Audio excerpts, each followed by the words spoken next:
Terima kasih Datuk Yang di-Pertua kerana memberi peluang kepada saya untuk membahas usul bajet 2014 di Dewan Yang Mulia ini. Datuk Yang di-Pertua, pada pendapat saya, laporan audit Ketua Audit Negara merupakan kad laporan bagi kerajaan setiap tahun. Akan tetapi, saya amat kecewa bahawa kerajaan tidak memandang berat terhadap isu-isu yang dibangkitkan oleh laporan tersebut. Setiap tahun kita dapat laporan bahawa banyak barang yang dibeli dengan harga yang tidak munasabah. Rakyat tidak dapat menerima alasan bahawa itu bukan rasuah tetapi hanya membeli barangan dengan harga yang lebih mahal. Kalau lebih mahal beberapa sen atau beberapa ringgit, saya rasa rakyat dapat terima. Tetapi selalunya terlampau mahal, berkali ganda mahal. Siapakah yang perlu bertanggungjawab? Akhirnya, rakyat yang perlu menanggung keborosan dan kegiatan yang tidak bertanggungjawab ini. Saya berharap kerajaan perlu mengambil tindakan tegas supaya perkara tersebut tidak akan terulang lagi untuk menjimatkan duit rakyat dan mengukuhkan keyakinan rakyat dan menjaga imej dan kredibiliti sektor awam. Isu kedua adalah mengenai caj bekalan elektrik. Di Sarawak, syarikat elektrik adalah syarikat Sexco Berhad. Adakah kerajaan kedar bahawa masalah-masalah yang dialami oleh banyak rakyat di Sarawak baru-baru ini? Banyak rakyat ditukarkan meter elektrik mereka dan kemudian terima bil elektrik yang mengejutkan. Mereka dituduh mencuri elektrik dan perlu membayar bil yang tinggi. Apabila mereka tidak mampu membayar bil-bil tersebut, bekalan elektrik akan dipotong atau diputuskan. Bagi mereka yang benar-benar mencuri elektrik, memang patut dihukum atau memang patut membayar bil tersebut. Tetapi masih banyak yang tidak mencuri elektrik tetapi didakwa secara tiba-tiba. Siapakah yang dapat membela nasib golongan ini? Adakah kerajaan persekutuan dapat memberi prihatin dan melihat ke dalam isu ini untuk menyelamatkan mangsa-mangsa yang tidak bersalah ini? Datuk Yang di-Pertua, semasa pilihan raya umum ke-13, Barisan Nasional dalam manifestonya telah berjanji bahawa banduan rakyat satu Malaysia BRIM 500 akan dinaikkan kepada 1,200. Tetapi dalam bajet 2014, BRIM hanya dinaikkan ke 650 atau 700. Banyak rakyat asyik bertanya, mengapa hanya 700? Semasa kerajaan berjanji untuk menaikkan BRIM ke 1,200, kerajaan tidak berjanji untuk memotong subsidi minyak dan memansuhkan subsidi gula. Walaupun 650 diberi, ia hanya RM1.78 sehari. Duit ini tidak cukup untuk membeli 1 liter minyak diesel yang berharga RM2 seliter. Kalau satu keluarga 5 orang, berapa seorang dapat? 35 sen sahaja. Duit 35 sen hanya cukup untuk segelas air suam di kedai kopi. Tidak cukup untuk teh Cina pun. Tambahan pula, kerajaan menambah bebanan rakyat apabila subsidi gula dimasukkan dalam bajet 2014. Alasan Perdana Menteri adalah untuk kebaikan rakyat dan juga kehidupan seks. Saya rasa ini adalah alasan yang mengecewakan kerana bukan sahaja orang dewasa yang makan gula, budak-budak juga makan gula. Kek hari jadi, kuih-kuih dan kek-kek musim perayaan juga menggunakan gula yang banyak. Pemansuhan subsidi gula akan mengakibatkan kenaikan harga ke atas roti, kuih-muih dan kek, kopi o dan sebagainya. Hari ini kabar bangun ni. Gula. 1 minit saja. Setengah minit. Setengah minit. Terima kasih. Ini tentang kekurangan subsidi gula diumumkan tanpa menghiraukan sentimen kaum India. Kerajaan BN tidak langsung peka kepada perayaan Deepawali yang diraihkan oleh kaum India di Malaysia. Amat jelas kenaikan harga gula akan membawa satu kesukaran kepada rakyat Malaysia kaum India ketika ini.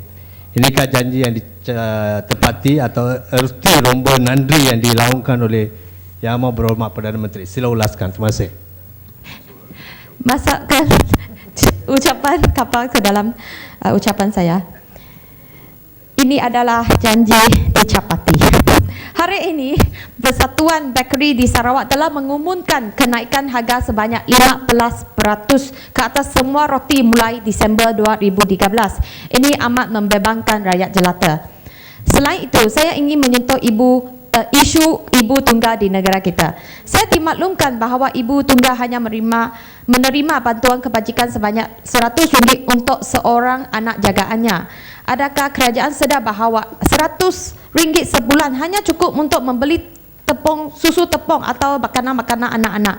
Saya bercadang bahawa bantuan ini dapat dinaikkan untuk meringankan bebanan ibu tunggal. Banyak ibu tunggal yang perlu bekerja, akan tetapi siapa yang dapat menjaga anak mereka? Oleh itu, saya bercadang kerajaan untuk membina child care center atau pusat jagaan kanak-kanak percuma untuk kaum wanita, terutama ibu tunggal. Saya juga menyeru kerajaan untuk menaikkan kadar bantuan kebajikan seperti bantuan kanak-kanak dari RM100 seorang atau maksimum RM450 sekeluarga, terutamanya kepada ibu tunggal yang tidak dapat bekerja kerana terpaksa menjaga anak-anak kecil mereka. Datuk Yang di-Pertua, semasa pilihan raya umum ke-13, Perdana Menteri kata kerajaan akan mempertimbangkan skim insurans bagi ibu tunggal yang berdaftar bagi manfaat golongan itu yang membabitkan sumbangan premium RM12 setiap seorang dengan peruntukan 12 juta setahun. Skim insurans itu akan menawarkan sumbangan sebanyak RM5,000 untuk kematian, RM5,000 untuk karat kematian, RM10,000 untuk kematian akibat kemalangan dan RM10,000 untuk kurang upaya akibat kemalangan. Sebanyak 861,860 orang ibu tunggal masih menunggu-nunggukan skim insurans ini.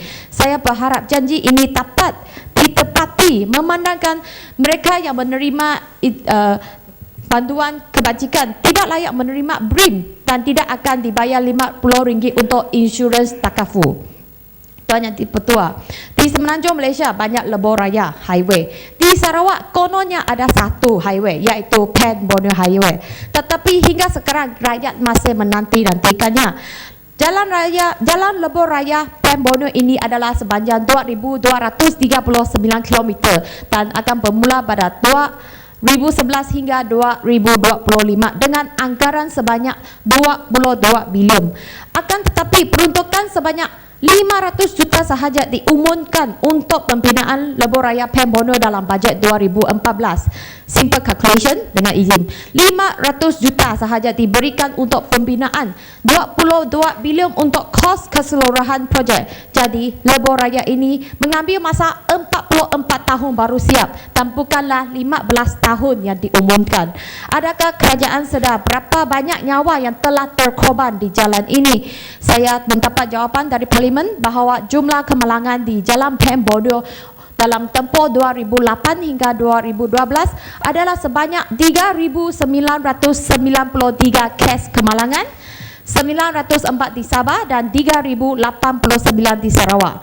Jumlah kematian yang dicatatkan akibat kemalangan tersebut adalah seramai 411 orang, 85 orang di Sabah dan 326 orang di Sarawak. Banyak kes kemalangan telah berlaku dan saya berharap kerajaan Barisan Nasional memandang serius terhadap setiap nyawa anak Malaysia. Saya menyeru supaya kerajaan dapat memandang berat rakyat-rakyat Sabah dan Sarawak dengan mencepatkan pembinaan ini dengan secepat mungkin untuk keselamatan semua rakyat di Sabah dan Sarawak. Isu seterusnya yang saya ingin bangkitkan adalah tentang kemunduran atau kekurangan kemudahan asas di rumah-rumah banjang di kawasan Lanang dan juga kawasan Sibu.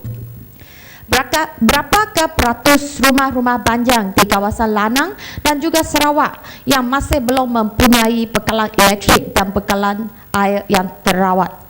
Bayangkan rumah banjang dengan keluasan lebih ratusan ekar tetapi tidak mempunyai sebarang kemudahan bekalan elektrik maupun air. Banyak lagi jalan akses utama ke rumah banjang tidak bertar dan sentiasa dinaiki air serta berumpur ketika musim hujan dan laluannya juga berbatu-batu bergantung pada musim-musim tertentu. Malah mereka berasal daripada kaum Iban dan turut berbangga dengan kaum mereka walaupun tidak menikmati kehidupan sempurna di kediaman perkampungan mereka. Sungguh pun terletak bertekad berkaitan dengan Bandar Sibu yang lebih maju dan sibuk. Mereka juga merupakan penyokong kuat Barisan Nasional. Penduduk-penduduk Rumah Panjang yang sentiasa bersikap optimis, yakin akan ada perubahan dalam masa terdekat. Namun, harapan tersebut tampaknya amat jauh dari kenyataan. Mereka berkandung kepada penjana elektrik berasaskan diesel yang tinggi kosnya. Di sana, waktu senja menandakan berakhirnya hari mereka, melainkan jika penjana elektrik atau generator dihidupkan. Mereka terpaksa membeli dan mengangkut sendiri tong minyak yang cuma mampu bertahan untuk diri dan keluarga selama lebih kurang 2 minggu jika digunakan secara cermat setiap kali malam menjelang. Kekurangan bekalan air akan lebih menyukarkan malah menyeksa kehidupan. Bayangkan cabaran daripada kekurangan air. Kerajaan membekalkan tangki air, tapi cukupkah bekalan air yang dibekalkan dalam tangki untuk kehidupan harian dan minuman? Mungkin mereka boleh mandi di sungai. Ini adalah apa yang difikirkan. Boleh mandi, minum, makan di tepi sungai atau di dalam sungai. Tetapi sanggupkah kita mandi dalam air sungai yang keruh, yang berwarna teh tarik? Di kawasan saya, Lanang, satu tempat yang bernama Naman yang dekat dengan Bandar Sibu telah mempunyai pipe disalurkan, tetapi bekalan air belum disambungkan. Maknanya mereka mempunyai pipe tetapi tidak ada air. Pipe adalah untuk hiasan sahaja. Apa akan berlaku ketika musim kemarau, ketika paras air sungai juga surut dan kering? Mereka perlu meminta air dari JKR dari semasa ke semasa ketika musim kemarau dan banyak kali tidak dilayani atau penghantaran agak lambat.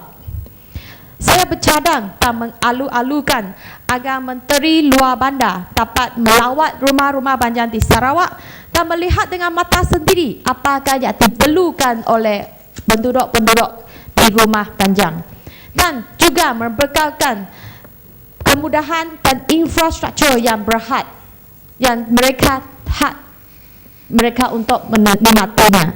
Itu sahajalah ucapan saya. Terima kasih.